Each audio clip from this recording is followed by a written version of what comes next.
Mi nombre es Pablo Peris, trabajo en Microsoft. Dentro de Microsoft trabajo en la parte de servicios, ¿vale? Que son el departamento de Microsoft que ayuda a los clientes a hacer proyectos para implantar tecnologías de Microsoft, ¿vale? Normalmente son proyectos complejos o clientes grandes, y hoy un poco es contaros la experiencia en estos 2-3 años de qué ha ido pasando. Bueno, ¿de qué creéis que va esta charla de AI at Scale? A ver si estáis en la charla o no estáis a tiempo de cambiar, ¿vale? ¿Cuánta gente cree que vamos a hablar de máquinas virtuales y escalar inteligencia artificial? Pues esta no es. De Databricks, saldrá Databricks, ¿vale? Pero no vamos a hablar de eso. ¿Alguien ha estado en el Hands-on Lab que ha hecho Alberto, arriba, de Databricks y hacer pipelines, ¿vale? Algo de eso sí que hablaremos, de cómo hacerlo. Pero sobre todo mi foco es contaros qué está pasando en los clientes, que de hacer proyectos pequeños de inteligencia artificial a decir, bueno, vamos a hacer cosas ya serias, ¿vale? ¿Cuál es ese paso de empezar a hacerlo across toda la compañía, ¿vale? Y esta mañana, cuando estaba revisando... Cuando estaba revisando el índice, decía, este es un poco el índice, ¿vale? El contaros por qué inteligencia artificial a escala o en toda la compañía, cómo hacerlo, qué hacerlo y cómo hacerlo. Y bueno, nadie va a recordar esto cuando se vaya el sábado a la 1 de la tarde. Entonces, he pensado, esto de poner una imagen asociada a cada área, ¿vale? Entonces, lo primero vamos a hablar de la gente que limpia los zapatos. Esto. Luego ya hablaremos de aviones y control aéreo. A ver si esto al final de la charla lo recordamos. Tráfico en las rotondas y obviamente preguntas, y hay que poner un robot. Si ponen inteligencia artificial siempre tiene que haber un robot, bueno, en la charla de inteligencia artificial, para que la gente se sienta integrada, ¿vale? Entonces, vamos a intentar pasar por esas 3 áreas. ¿Por qué inteligencia artificial a escala? ¿Qué es inteligencia artificial a escala? Y sobre todo, ¿cómo hacer inteligencia artificial a escala? ¿Vale? O sea, antes, mi opinión personal, de lunes a viernes digo cosas serias, hoy es un sábado, si digo algo que no tiene sentido, pues perdonármelo o preguntar, pero esto es un disclaimer de que hoy es sábado, ¿vale? Que me deis un poquito de pausa. Entonces, ¿por qué inteligencia artificial? Recordad, hablaremos de la gente que limpia los zapatos, ¿vale? Primero voy a poneros un vídeo que seguramente ya habéis visto, un vídeo muy americano, ¿vale? Muy de Microsoft, no sé si lo habéis visto, pero bueno, a ver qué opináis. Today, right now, you have more power at your fingertips than entire generations that came before you. Think about that.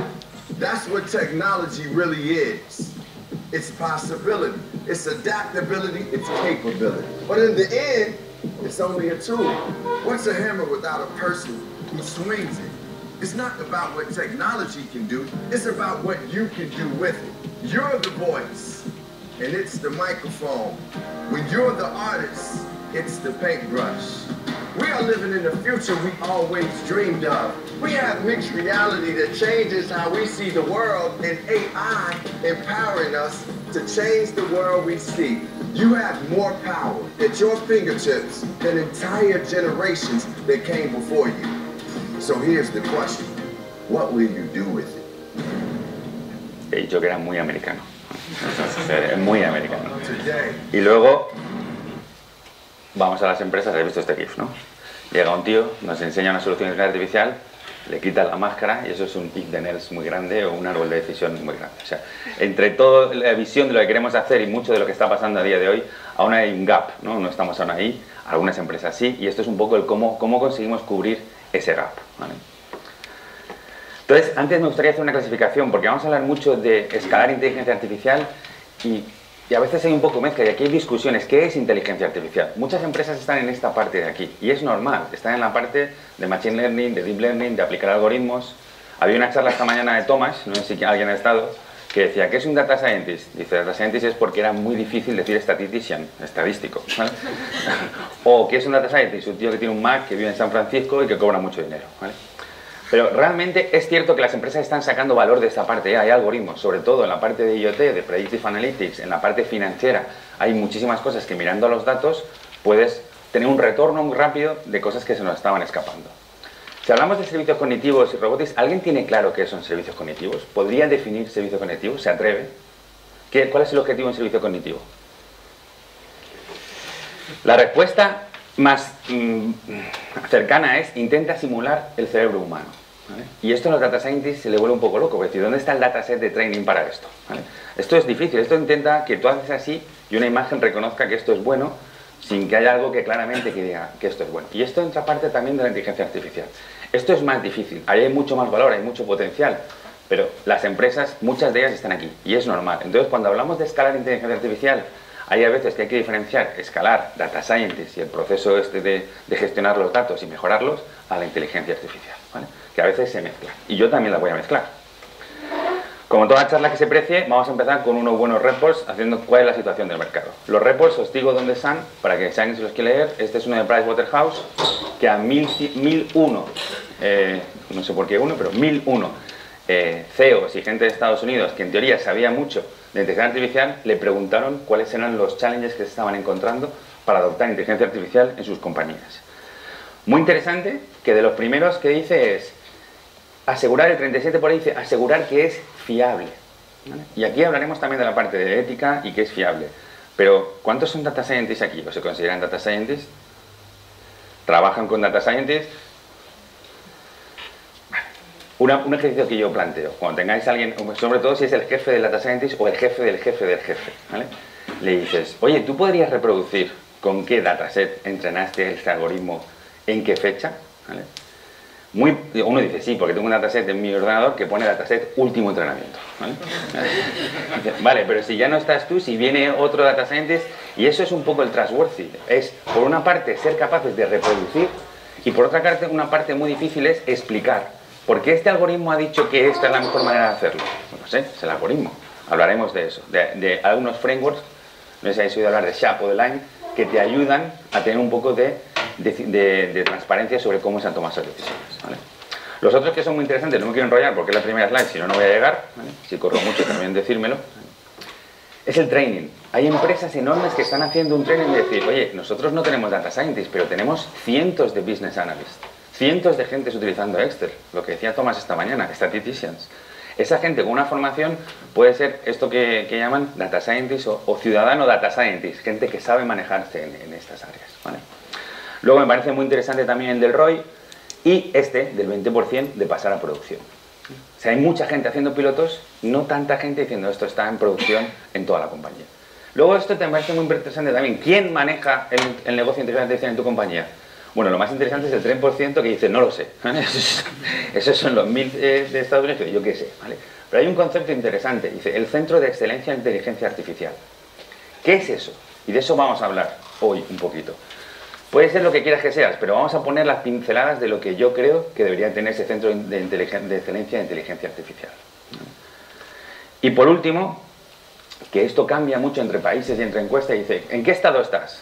Pero casi siempre hay, pues, un cuarto de la gente diciendo, estoy planificando desplegar, eso está muy bien. ¿Qué estás planificando? ¿Cuánto tiempo llevas planificando? Hacer cosas de inteligencia artificial.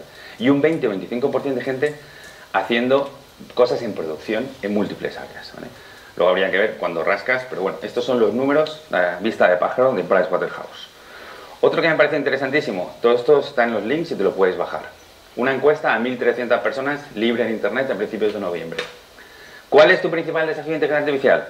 Uno que no había salido antes. La falta de datos. Para mí este es el número uno. Bueno, hay muchos números uno, pero este es de uno de los números uno. No tengo datos para hacer este tipo de entrenamientos. No sé dónde están, los tiene el departamento tal, no me los dan, no me los dejas. Sin datos no hay nada que puedas hacer. Y lo otro, y fijaos que aquí no se habla de tecnología, la tecnología está aquí. Falta de cultura de inteligencia artificial, falta de que la gente entienda cómo hacer este tipo de proyectos. Esto me parece muy interesante, la tecnología no está aquí.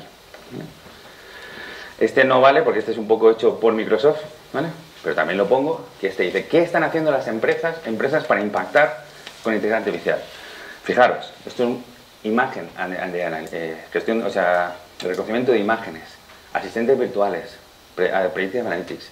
Esto es mucho de los servicios cognitivos que decías. Algo que ya está entrenado, que funciona bien, que puedes utilizar pronto y tener un retorno bastante rápido de lo que estás haciendo.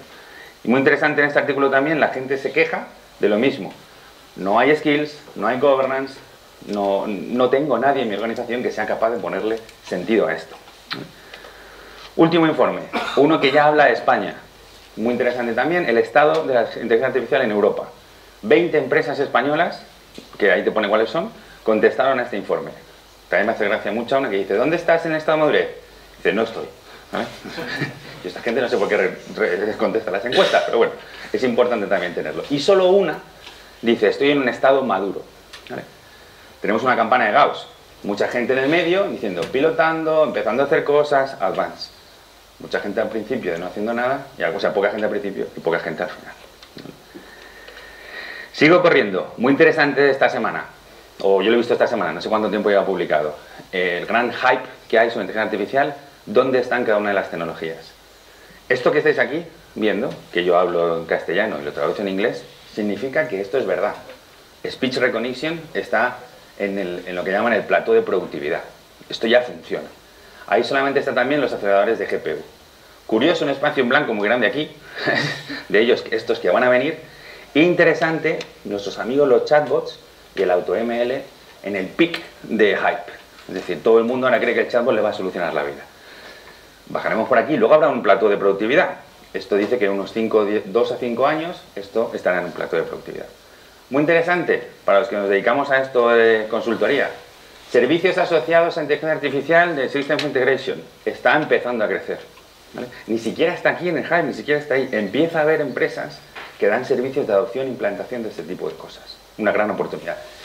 Y muy curioso, no está DevOps para inteligencia artificial. Y creo que es un tema que está muy presente, empieza a estar muy presente y del que vamos a hablar un poquito hoy también.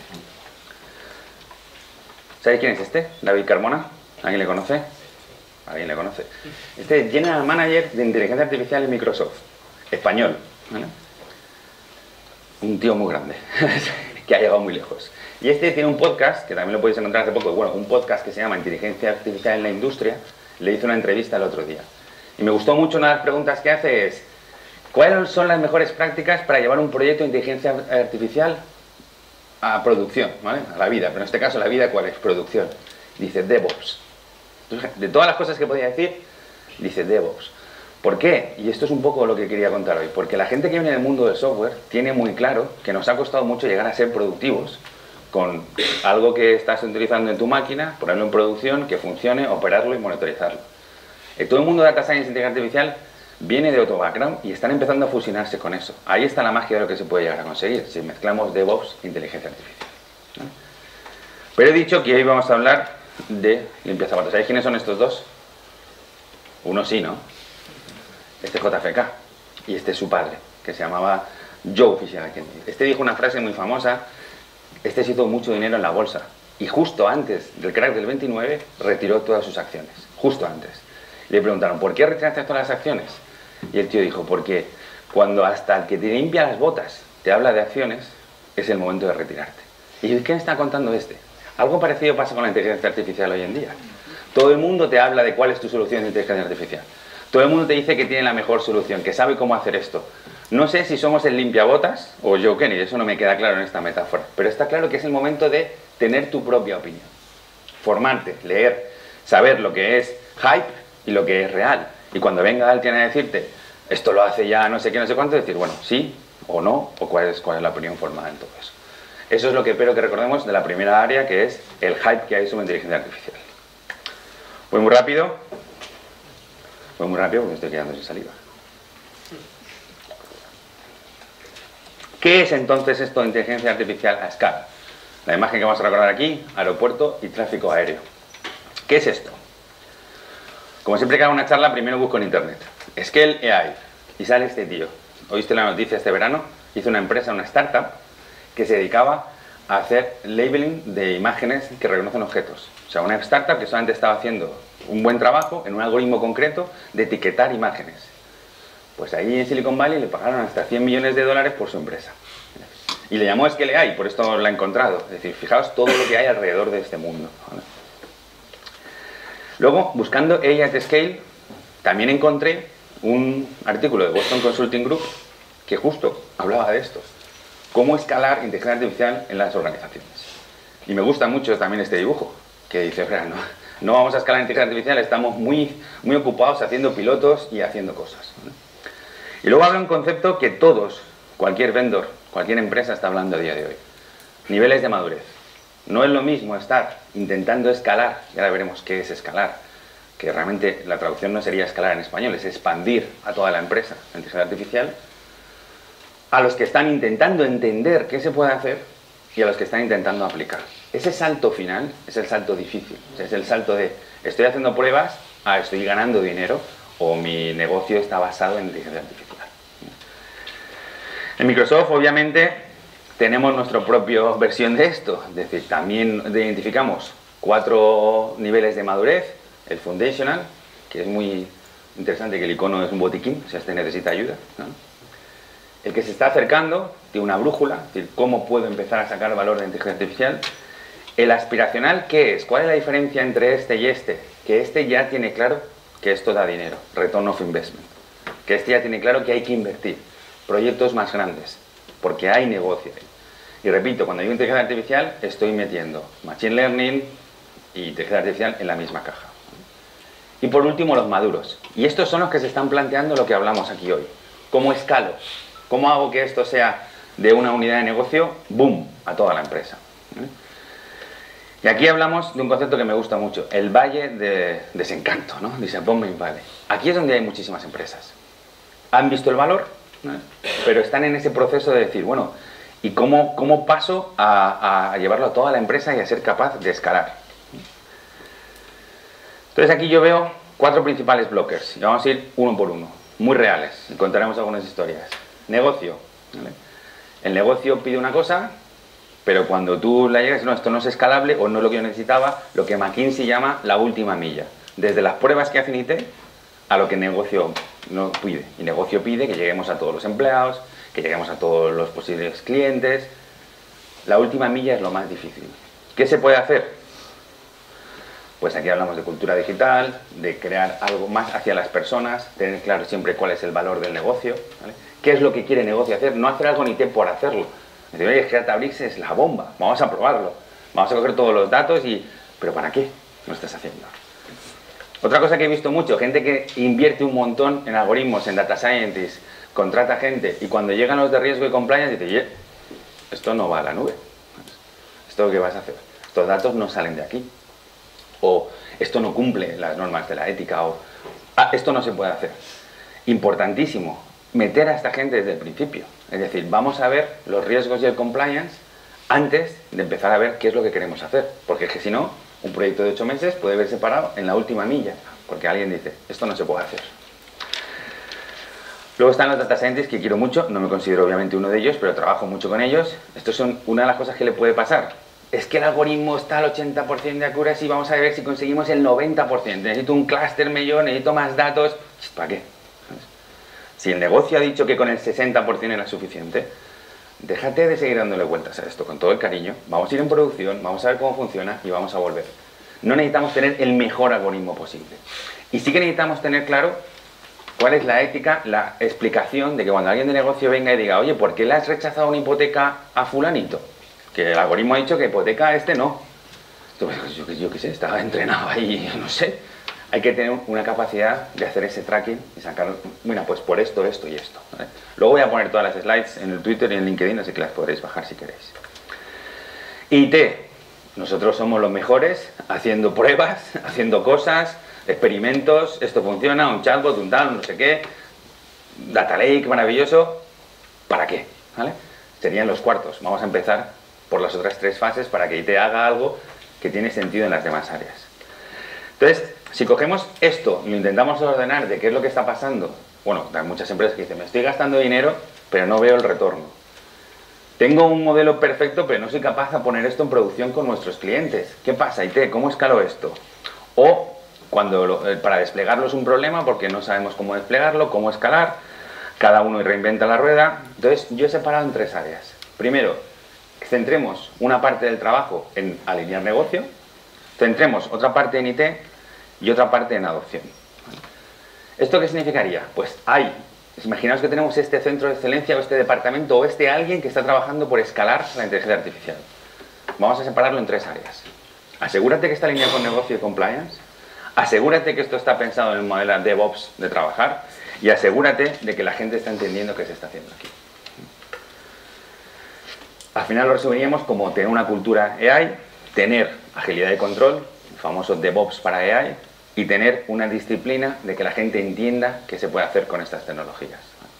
Y cuando cuento esto, digo, sí, claro que sí, pero yo ya yo ya hago esto, yo ya tengo el centro de Data Governance. Cuidado, porque este es el análisis de decir, si no tienes los tres, puedes estar haciendo cosas muy chulas, aquí no tenemos el alineamiento con negocio. Pues entonces, estás haciendo cosas chulas que a negocio no le sirven para nada. Si no tenemos la cultura de AI, no hay adopción. Puedes estar haciendo cosas muy chulas que la gente no acaba de entender, no acaba de usar, porque no hay adopción. Si no tenemos DevOps por AI, pues ponerlo en producción, ser capaz de repetir esto va a ser complicado. Si no tenemos Data Governance, a ver la calidad de esos datos, qué está saliendo, qué está pasando ahí. Si no tenemos centro de excelencia, puede haber mucha gente haciendo lo mismo una y otra vez. Yo he estado con un departamento que decía, estoy haciendo el mejor algoritmo de reconocimiento de texto. Que eso ya existe. Tú ya tienes un servicio que puedes utilizar. Seguro que hay librerías muy buenas y tal, pero ¿de verdad quieres este esfuerzo de que tu gente esté haciendo un reconocimiento de speech to text? Piensa en dónde tienes que invertir. Y sobre todo, la parte de comunidad de que la gente, los empleados, la gente que está utilizando esto, vea lo que es posible. De todo lo que hemos puesto hype al principio, que la gente tenga claro lo que es hype, lo que es realidad y qué productos se pueden hacer. ¿Vale? Si hacemos todo esto, lo que tampoco tiene sentido es empezar al final. Bim, boom, vamos a hacer todo. Vamos a esta empresa, nos gastamos un montón, vamos a poner DevOps, vamos a poner comunidad. Bueno, empecemos pequeño, lo que hemos antes dicho de los niveles de madurez. Empecemos con Foundational, que la gente entienda lo que es.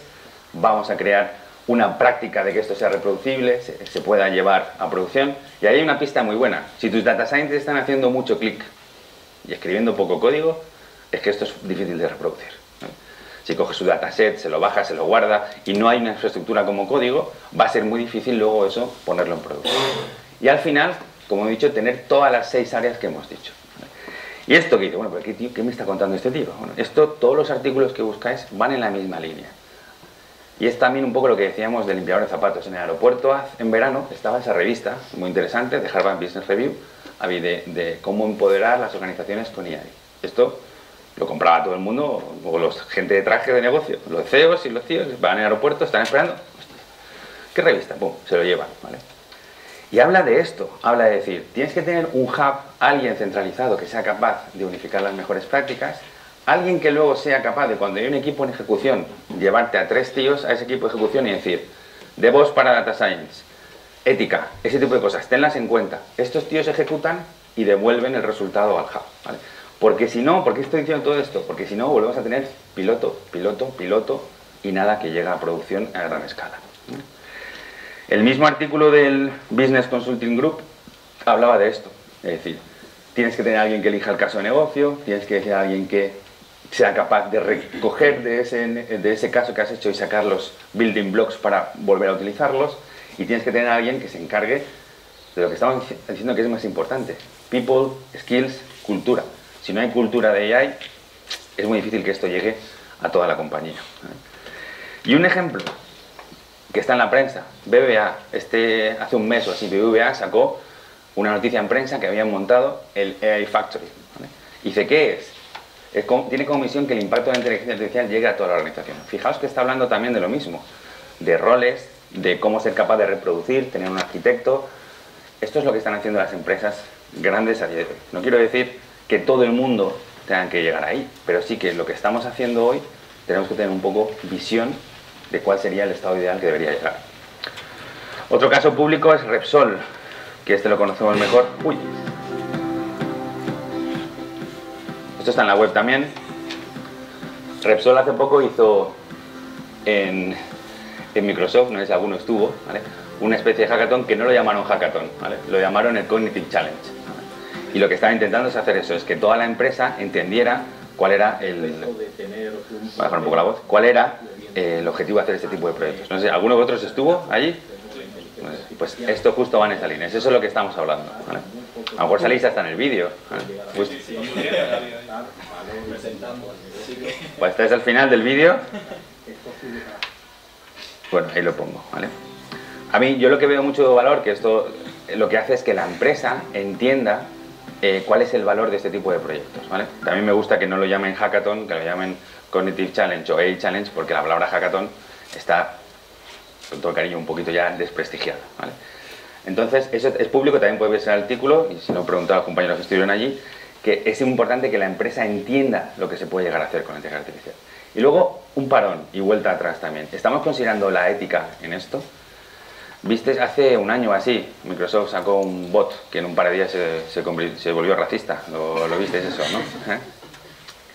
No sé si fue por eso o por otras razones, pero desde entonces hay mucho desde Microsoft decir cuáles son los principios de la ética y la inteligencia artificial aplicados a los proyectos. Desde Microsoft Servicios, por ejemplo, cuando hacemos un proyecto de inteligencia artificial tenemos que ir a un board y decir, oye, esto cumple los paradigmas de todo lo que tenemos que cumplir, que es fairness, que sea, bueno, tengo la siguiente slide que lo cuenta, que sea justo, que sea transparente, que sea accountable, que tú sepas por qué se está haciendo esto y que sea ético. Y aquí hay preguntas como que te tienes que hacer, es decir, ¿cuál es el objetivo de este algoritmo que estoy haciendo? El objetivo de este algoritmo es, no sé, revisar, había un ejemplo de revisar la parole, no me acuerdo cómo dices, la capacidad de salir de la cárcel para dar permiso a la gente, pues piensa a ver qué datos estás poniendo, cómo estás haciendo eso, para ver que esto sea justo, ¿vale? Lo que quiero decir es que esto tampoco puede ser algo que hay un tío por allí, pregúntale al de ética, ¿sabes? Sino que dentro de todo este sistema de organización tenías que ser capaz de poner una base de ética para que todo lo que estamos haciendo pase por aquí. Entonces, ¿qué hemos dicho? Acabando esta parte, tenemos al principio la gente súper emocionada, vamos a hacer inteligencia artificial, boom, boom, piloto. Y cuando no llegas a escalar, ¿cuáles son las soluciones? Tener un equipo de champions, alguien de inteligencia artificial que sea capaz de a toda la empresa explicarle cuál es esta cultura. Ser capaz de medir, y esto es importantísimo, ¿sabes? También le digo, si trabajáis con gente, el jefe del jefe, decirle, oye, ¿eres capaz de medir el estado en el que están todos los algoritmos que tienes, o modelos que tienes en producción? De cuál es el nivel de accuracy, de entrenamiento, los datos que llegan. Y habréis como, no lo sé, pero tener esos KPIs y ver qué está pasando, ¿vale? Tener en cuenta la parte de ética, como he dicho ya antes. Y lo más importante para mí, las dos últimas partes. Manejar expectativas. Es decir, esto, sobre todo en los proyectos de IoT, hace ya años que estamos haciendo proyectos de IoT, tú llegabas a un proyecto de IoT y te decían, ¿cuánto vas a reducir el gasto o el consumo de esta máquina que vas a empezar a medir? Fírmamelo por contrato. O el jefe. No invierto si no me dices tal. A ver, esto es un proyecto que hay mucha experimentación. Había el Peter Drucker que decía que la cultura se comía la estrategia de desayuno. Este también tenía una frase muy buena que dice, no se puede mejorar lo que no se puede medir. Muchos de los proyectos dicen, yo voy a empezar a medir. Y cuando mides, ya sale muchísima información. Es difícil explicar esto. Es difícil explicar a alguien, fírmame un contrato para hacer un proyecto en el que yo no tengo claro cuál es el resultado.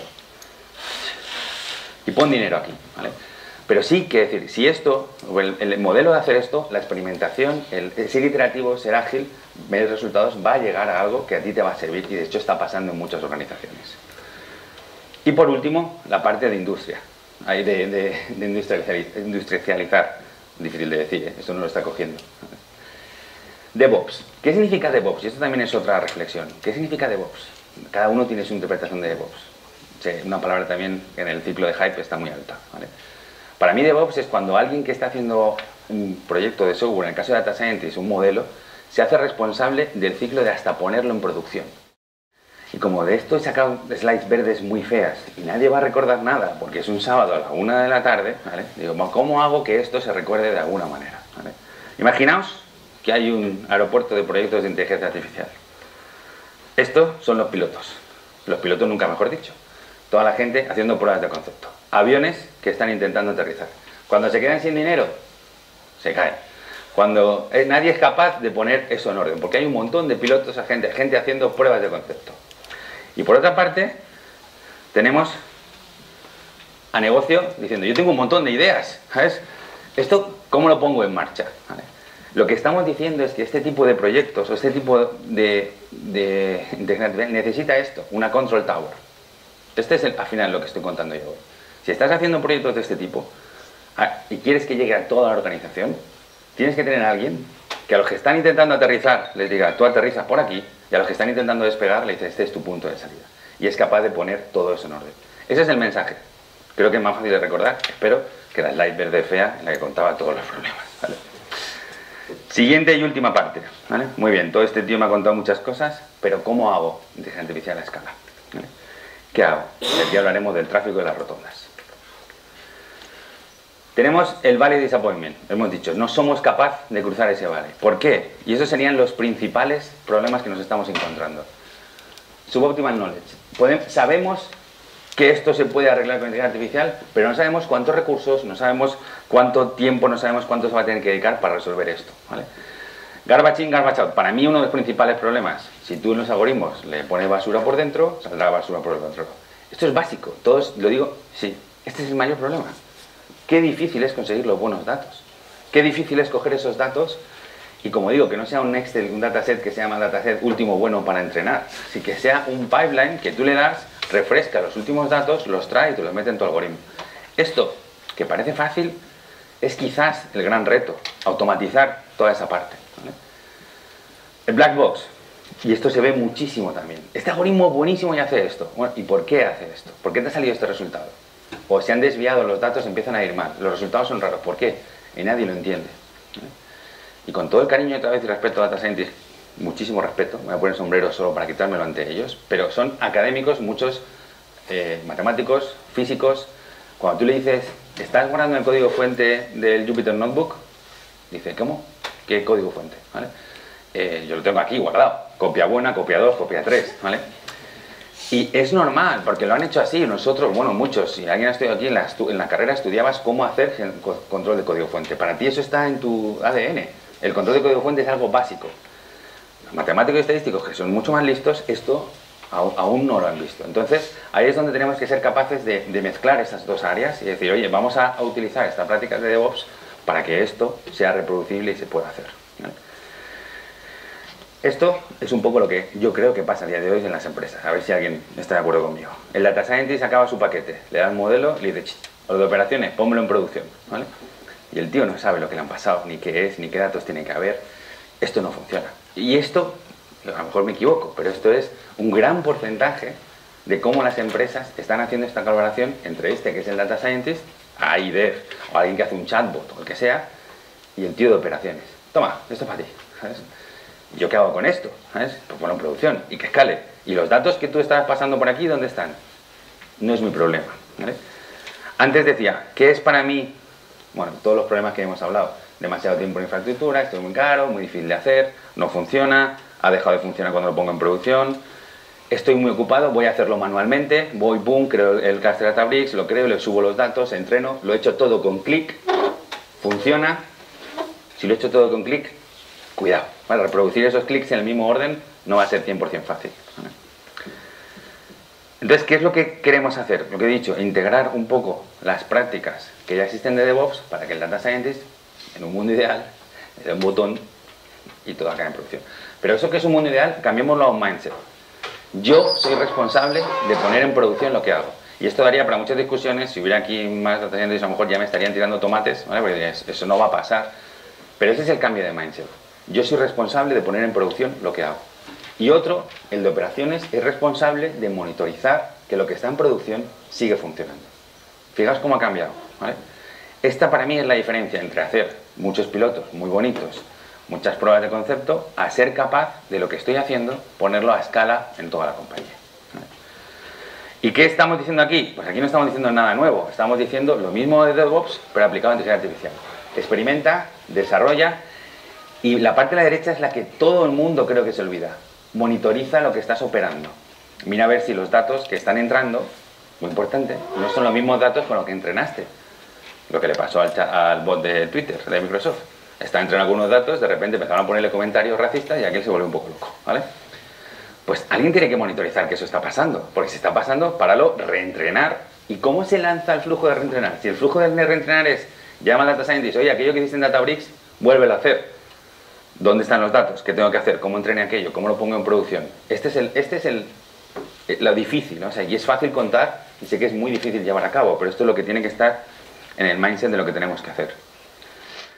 Dice, este es como probábamos las cosas de los datos cuando hacíamos software. Y esto es como debes probar cuando tienes Machine Learning. Tienes que probar con distintos sets de datos, tienes que ver si los datos sean skew, que la traducción en español es oblicuo, ¿no? Se han movido, la distribución es distinta, Y tienes que ver que lo que estás prediciendo sigue siendo accurate. Es distinto esta manera de probar. Entonces, aunque tengas unos pipelines de DevOps maravillosos en tu empresa para hacer el testeo del software, de la web o de la aplicación móvil, plantéate si los pipelines de testeo que tienes para los algoritmos que están haciendo Data Scientists son los mismos o si se van a soportar. Y aquí hay un posible clash, ¿vale? Es decir, esto es muy distinto. Y ver que lo más difícil es ser capaz de traer los datos buenos e integrar esos datos en las tuberías, ¿vale? O sea, unas tuberías muy chulas, pero sin agua no sirven para nada. Porque al final, y esto sí que creo que es el día a día, el Data Scientist está en su máquina local, con su Docker, su environment de Conda y su entrenamiento. Cuando quiere más chicha, va a una máquina remota en la que a lo mejor no está en la misma librería, no está en la misma configuración, y ahí cuesta un tiempo, venga, voy a poner una máquina virtual muy gorda que tiene el departamento, ¿vale? Y lo entreno. Pero ¿qué pasa si esa máquina se queda corta? Y tengo que hacer eso, evidentemente, por eso estamos aquí en el cloud, para escalar eso ya a otro nivel, meterlo en un clúster. Tengo que volver a hacer la configuración, el conda, la librería, tengo lo mismo. Si de aquí a aquí pasas con una infraestructura como código, con unos scripts, de aquí a ahí será más fácil. Y lo que es un dolor será algo automático. Sé que es fácil decir, sé que cuando vas a un data scientist y le dices, haz infraestructura como código, la primera vez se queda así y dices, no sé qué me está diciendo, yo sé de lo que sé, ¿vale? Y hay escuelas de pensamiento, pero yo soy de los que creo que esas dos cosas, DevOps y Data Science juntos, puede hacer que esto llegue a otro nivel. No solamente lo creo yo, que lo digo el sábado, hoy es opinión personal, pero Microsoft también tiene una metodología, que metodologías hay miles, 10 minutos, gracias, pero que se llama TDSP, Team Data Science Process. Esto lo que dice es, cuando Microsoft empezó a contratar ingenieros de Data Scientists y gente de matemáticos y tal, hace unos cuantos años ya, se dan cuenta de esto. Su manera de trabajar era distinta. Microsoft lleva mucho tiempo haciendo software, mejor o peor, pero mucho tiempo haciendo software. Entonces, esta gente trabaja de otra manera. ¿Cómo ponemos un framework común para que todo el mundo trabaje igual? Y evidentemente, en nuestra modalidad open source, ese framework está en GitHub, ahí, TDSP. Y ese framework te da unas plantillas para decir, cada vez que hagas un proyecto de Data Science, de inteligencia artificial, asegúrate de que tienes todos estos checks. ¿Vale? Esos checks, vistos así, dicen, hostia, es sentido común. Entiende lo que quieres hacer de negocio, hace los modelos, sé capaz de tener los datos y despliega. Esto es sentido común. Pero fijaos una gran diferencia. Todo esto de manera iterativa y todo esto interconectado. Y todo esto de manera infraestructura como código, testeo automático, ser capaz de hacer esto. Y monitorizar lo que estás operando. Si veis ese link de abajo, hay un montón de templates y un montón de documentación que te cuenta esto, ¿vale? ¿Esto por qué es bueno? Porque es una manera estructurada. Habrá otras, no digo que sea la mejor, pero si tú vas a un equipo de data scientist y le dices, mira, un modelo para trabajar, es fácil adoptarlo porque está escrito y es fácil entender lo que queremos hacer ahí. Y me quedan pocos slides y pocos minutos. Todo esto que estoy contando, ¿cómo se traduce en qué está diciendo este tío? Al final lo que estamos diciendo es que independientemente, ya que uno ha dicho Azure ni la cloud que quieres utilizar, este sería un modelo de DevOps para inteligencia artificial agnóstico de la tecnología. Tienes un data engineer encargado de tener los datos, que este es responsable, y eso es muy importante, de que los mismos datos que está utilizando para entrenar, o sea que primero darle primer dataset al data scientist y ser capaz de que esos datos asegure que son siempre los mismos, todos tienen su control de código fuente, parece trivial, no lo es. Tenemos al data scientist que tiene su experimentación, tiene su sitio en el que hace los experimentos y el mismo código que utiliza lo pone en producción, ya sea para tiempo real, para lo que sea, y es capaz, la última parte de abajo, la gran olvidada, de monitorizar, ¿vale? Si hablamos de productos, que alguna vez hay que hablar que es un poquito de productos, pues aquí tenemos Machine Learning Services, que si no lo conocéis está casi en todas partes, en la parte de Compute, en la parte de Workspace, en la parte de operación, tenemos Kubernetes, tenemos Databricks, o sea, aquí ya podríamos hablar de que hay 1000 opciones, bueno, 1000 no, unas cuantas opciones para hacer esto. Pero no es tan importante las opciones que tienes cómo hacer esto, como la estructura de cómo hacer esto, ¿vale? Y ser capaz de reproducir esto. Al final, ¿qué estamos hablando? Al final estamos hablando de que mucha gente está preocupada por hacer el desarrollo de los datos, o sea, sacar los datos necesarios, de desarrollar el modelo, pero no hay una marca, no hay una huella digital, y esta es la última milla, lo importante, de cómo se pone esto en producción.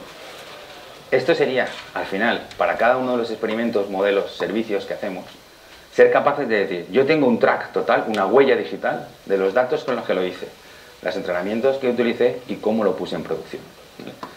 Y ahí hago mucho hincapié también en tener la parte de infraestructura como código. Y como otra vez, un montón de slides aburridas en el que no creo que nadie va a recordar después de comer, ¿vale? Otra pequeña metáfora, a ver si esta se entiende. Esto es un departamento de IT. Y estos son la gente que está pidiendo cosas. Un atasco de narices, ¿vale? Oye, que yo quiero un Databricks, espera, que no te lo he certificado. Yo quiero los datos, que espera, que no lo tengo, no sé qué. Y hay un tío manualmente atendiendo, seguramente con una gestión de incidencias, todo lo que la gente pide, ¿vale? ¿Qué es lo que queremos hacer? Pues entonces llega el tío IT y dice, esto tiene que correr más, mete más carriles, contrata a más gente o subcontrata a más gente, porque ya no damos abasto. Todas las peticiones que vienen de negocio ya no están funcionando. Porque cada uno revisa a mano lo que se pone en producción, los recursos que están pidiendo, hay un proceso manual. ¿Qué pasa si fuéramos capaces de coger y automatizar parte del proceso? Y esta es la metáfora cogida con pinzas de la infraestructura como código y del deployment de DevOps. Pues que tú tienes un carril rápido, que llega un tío por aquí y te dice, Databricks, vale, dale al botón, ¡pum!, te despliega el clúster con tus librerías, con todos los permisos, con todo como tú ya has certificado que es como la empresa quiere trabajar. Y entonces hay un carril rápido, en la que cuando alguien viene a pedir cosas, para allá, ¿vale? Evidentemente, cuanto más carriles pones y más automatizas, mejor. Este es el modelo de decir, si soy capaz de cuando vienen peticiones tener un paquete de algo reutilizable, voy a poder capaz de hacer así, ¡pum!, pasa. Y que, volviendo a las primeras slides, IT ya no es un stopper. Los famosos Shadow IT, IT no es, no se lo cuentes a los IT, que es que te van a poner problemas de semáforos y rojo todo. No, IT es alguien que te va a dar, ¿quieres hacer esto? Hay un servicio cognitivo que es certificado, que está seguro, que en la empresa Risk, Compliance y Business le ha dado visto bueno, utiliza este servicio cognitivo. Y la gente empezará a pasar por el camino rápido. Y eso es todo. No sé si recapitulamos, decíamos, hacer una cultura de inteligencia artificial, tener gestión y control ágil con DevOps y hacer una gestión del cambio de la gente, ¿vale? Al final, obviamente ahora hay preguntas, pero lo que quiero recordar es el limpiabotas, es decir, todo el mundo, hasta yo, está contando de lo que hay que hacer en inteligencia artificial, formar vuestra propia opinión con todos los artículos y toda la información que hay ahí. Tener un control tower, es decir, es importante que alguien monitorice que todo esto se está haciendo de una manera coordinada. DevOps, porque si no, va a haber unos atascos como estos. Y si haces una PPT de inteligencia artificial, pon siempre un robot, ¿vale? Con todo eso, muchas gracias, colgaré las slides y muchísimas gracias.